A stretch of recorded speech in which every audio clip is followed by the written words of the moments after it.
l'on parle d'onction, vous devrez savoir qu'il y a eu au préalable quelque chose qui a précédé. Il y a eu d'abord une élection qui a précédé. Partout où Dieu oint quelqu'un, ça veut dire que Dieu a d'abord pris soin de choisir qui était la personne qu'il devait oindre. L'onction est une chose très précieuse et Dieu ne l'accorde pas n'importe comment et à n'importe qui. Ça ne se passe pas ainsi. Mais lorsque Dieu communique son onction à quelqu'un, vous devez vérifier et vous allez voir que bien avant, Dieu avait d'abord pris soin au milieu d'un quartier, au milieu d'une génération, au milieu de plusieurs personnes, choisir quelqu'un qui sera celui qui va être jugé digne, non pas parce qu'il est, mais parce que Dieu va le déclarer digne de recevoir cette huile sur sa vie. Alléluia. Il a dit à Samuel, lève-toi, oins-le car, c'est-à-dire tant que ce n'est pas lui, l'onction n'a pas l'autorisation de descendre.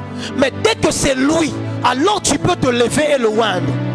Il ne suffit pas d'avoir l'onction et de la répandre sur n'importe qui. Dieu ne donne pas l'onction à tout le monde. Je répète, Dieu ne donne pas l'onction à n'importe qui. Mais lorsque vous voyez quelqu'un recevoir l'onction, ça veut dire que par la grâce de Dieu, la miséricorde de Dieu, il y a eu une élection qui a décidé que c'était lui le choix de Dieu.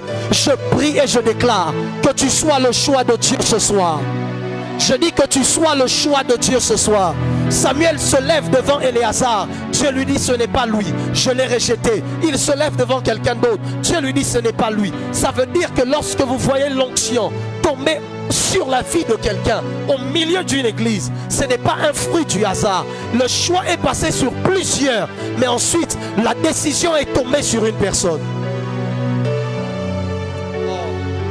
C'est ce qui rend l'onction particulière. C'est que tu peux la rechercher sans jamais la trouver. Mais elle peut aussi venir à toi sans que jamais tu ne l'aies recherchée. Il y a des gens, tu peux prier, jeûner, chercher l'onction sans jamais la recevoir. Mais il y a aussi des gens, l'onction est venue à eux sans jamais qu'ils n'aient recherché cette onction même un jour. Parce que c'est d'abord le choix de Dieu qui accorde l'onction à un homme ou à une femme. Ce n'est pas parce qu'une église a décidé que telle personne, il a un appel, que l'onction viendra sur lui. L'onction ne vient pas sur le choix des hommes. L'onction vient sur le choix de Dieu. Oh, l'occasion de dire Amen vient de passer, tu n'as pas vu. Je disais, l'onction n'est pas la conséquence de l'approbation des hommes. L'onction est la conséquence du choix de Dieu sur la vie de quelqu'un. De telle sorte que même si les hommes sont contre cela, Dieu a déjà oint. Il n'y a plus de discussion. Saül peut même encore être sur le trône, mais Dieu va quand même donner l'onction royale à quelqu'un d'autre. Il ne demande ni l'avis de Saül, ni l'avis des anciens d'Israël avant de... Oh. Tu dois être d'accord avec le fait que Dieu ne demandera pas ton avis avant de oindre ton voisin. La qualité de ton amen n'est pas à la hauteur de choses que je dis. Je dis, tu dois être d'accord avec le fait que Dieu ne demandera pas si tu aimes ce voisin-là ou s'il est bien avant de décider de le oindre. Tu vas juste constater que l'onction a touché le voisin. Je prie que ce voisin, ce soit toi au nom de Jésus.